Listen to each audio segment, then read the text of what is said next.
দর্শক একবার ভাবুন তো, আমেরিকার প্রেসিডেন্ট ডোনাল্ড ট্রাম্প ফোন দিচ্ছেন, কিন্তু আমাদের প্রধান উপদেষ্টা প্রফেসর ইউনূস সেই ফোন ধরছেন না, রিসিভ করছেন না, অ্যাভয়েড করছেন। এরকম ঘটনা কি কল্পনা করতে পারেন? ডোনাল্ড ট্রাম্প ফোন দিচ্ছেন কিন্তু তিনি ধরছেন না। ডোনাল্ড ট্রাম্পের কথা বাদ দিই, যার সঙ্গে এখন সম্পর্ক খুবই খারাপ সেই ভারত, নরেন্দ্র মোদী প্রফেসর ইউনূসকে ফোন দিচ্ছেন কিন্তু প্রফেসর ইউনূস ধরছেন না। এরকম ঘটনা কি ঘটতে পারে? ঘটার সম্ভাবনা রয়েছে, সেই সম্ভাবনাও নেই। কিন্তু যদি এমন হয় ডোনাল্ড ট্রাম্প ফোন দিচ্ছেন কিন্তু নরেন্দ্র মোদী ধরছেন না, এবং সেটা যদি সত্যি হয়, তাহলে আপনি কি বলবেন? এবং সেই সত্য ঘটনাটা এবার জার্মান এবং জাপানের দুইটা গণমাধ্যম ফাঁস করে দিয়েছে। ডোনাল্ড ট্রাম্প ফোন দিচ্ছেন, নরেন্দ্র মোদী ফোন ধরছেন না। তার মানে ভারত এবং যুক্তরাষ্ট্রের সম্পর্ক এখন একেবারে শূন্যের কোটায়। কিন্তু ভয়াবহ হচ্ছে, ডোনাল্ড ট্রাম্পের ফোন নরেন্দ্র মোদী না ধরার দুঃসাহস দেখাচ্ছেন। শুধু তাই নয়, ডোনাল্ড ট্রাম্প সংসদে এবং সংবাদপত্রে সরাসরি নিজের মুখে নরেন্দ্র মোদী সম্পর্কে মন্তব্য করছেন। কি মন্তব্য করলেন, কি বলতে চাইলেন ডোনাল্ড ট্রাম্প নরেন্দ্র মোদী সম্পর্কে? ডোনাল্ড ট্রাম্প মোদীকে কেন ফোন দিচ্ছেন? প্রশ্নগুলোর সমাধান খুঁজব এই ভিডিওতে। থাকবেন পলিটিক্স টিভির নিয়মিত আয়োজনে।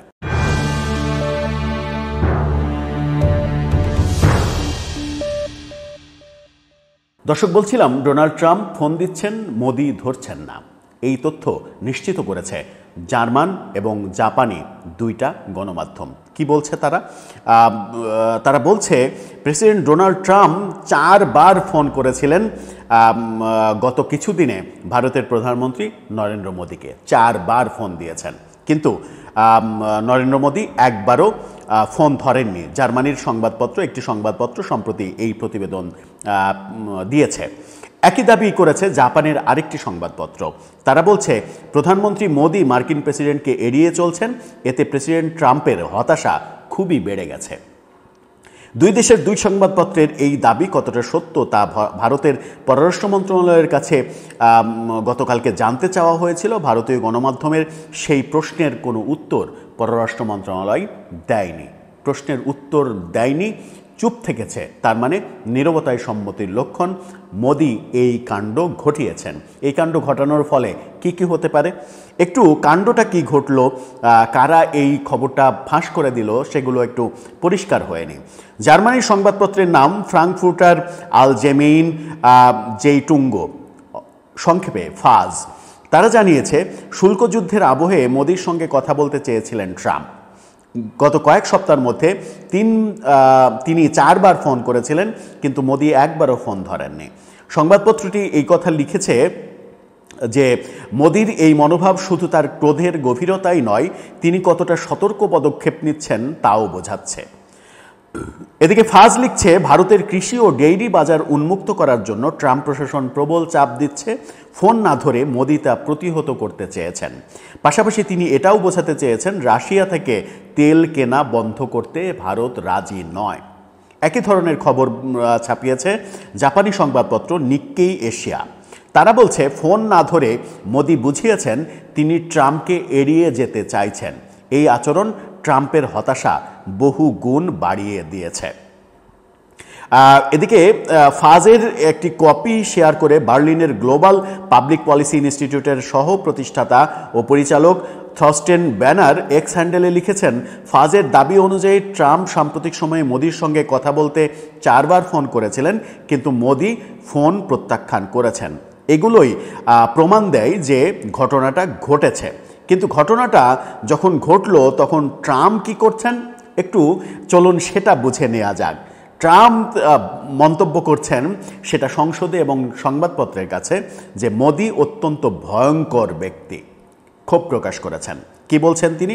ভারতের প্রধানমন্ত্রীকে অত্যন্ত ভয়ঙ্কর ব্যক্তি হিসেবে আখ্যা দিচ্ছেন যুক্তরাষ্ট্রের প্রেসিডেন্ট ডোনাল্ড ট্রাম্প।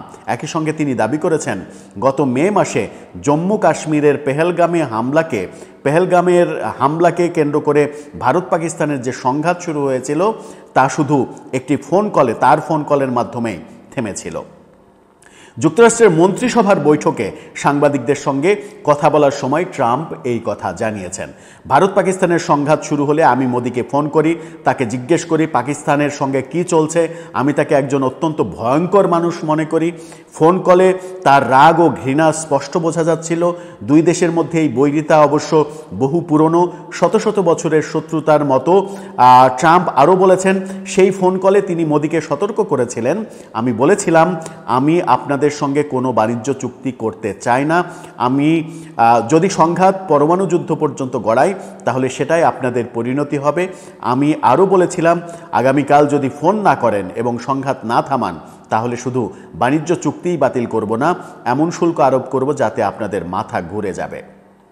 অর্থাৎ পেহেলগামের হামলার পরিপ্রেক্ষিতে ভারত পাকিস্তানের যে যুদ্ধ, সেই যুদ্ধ থামানোর ক্রেডিট আবারও ডোনাল্ড ট্রাম্প চাইলেন এবং নরেন্দ্র মোদীকে তিনি ভয়ঙ্কর ব্যক্তি হিসেবে আখ্যা দিলেন। যদিও তার এই মধ্যস্থতার ব্যাপার ইতিমধ্যেই ভারত অস্বীকার করেছে। ভারত বলেছে যে কারো মধ্যস্থতায় এই যুদ্ধ থামেনি, এটা ভারত পাকিস্তানের ইন্টারনাল ব্যাপার। ভারত পাকিস্তানই সিদ্ধান্ত নিয়েছে যে তারা যুদ্ধ আপাতত বিরতি দিচ্ছে। এরকম মুহূর্তে কি হতে চলেছে? ডোনাল্ড ট্রাম্প যখন 4 বার ফোন দিয়ে মোদিকে পাচ্ছেন না, ঠিক তখন তিনি মোদিকে ভয়ঙ্কর মানুষ হিসেবে সাংবাদিকদের সামনে বলছেন। তার মানে মোদির সঙ্গে কি তিনি আবার পুরনো দোস্তি জোড়া লাগাতে চাইছেন, নাকি সম্পর্ক আরও তিক্ততার দিকে যাচ্ছে? জোড়া লাগানোর কারণ রয়েছে, কারণ ভারত চীন এবং রাশিয়ার দিকে ঝুঁকে পড়েছে। এটা ডোনাল্ড ট্রাম্পের জন্য ভয়ঙ্কর একটা বার্তা। সেই বার্তা ঠেকানোর জন্য যে কোনো কৌশল ডোনাল্ড ট্রাম্প যে নিতে পারেন সেটা সহজেই বোঝা যায়, এবং সেই কৌশলের একটা ছিল মোদিকে পরপর 4 বার ফোন দেয়া। কিন্তু মোদি কি সত্যিই ফোন ধরবেন না? ফোন না ধরেই ডোনাল্ড ট্রাম্পের সঙ্গে সম্পর্ক বিচ্ছিন্ন করে দেবেন? কি ঘটতে চলেছে? এবং এই ব্যাপারের সঙ্গে বাংলাদেশের রাজনীতি যে ওতপ্রোতভাবে জড়িত সেটা তো আপনারা বুঝতেই পারছেন। বাংলাদেশের রাজনীতিতে যে দুইটা পক্ষ এখন, সেই দুইটা পক্ষের কে ডোনাল্ড ট্রাম্প মোদিকে তাদের পক্ষে নিতে পারবে, সেই খেলাটা কিন্তু অনেক দিন থেকেই চলছে। সেই খেলারই বা কী হবে? দর্শক, আপনার কি মনে হয়? আপনার মতামত জানিয়ে লিখতে পারেন আমাদের কমেন্ট বক্সে।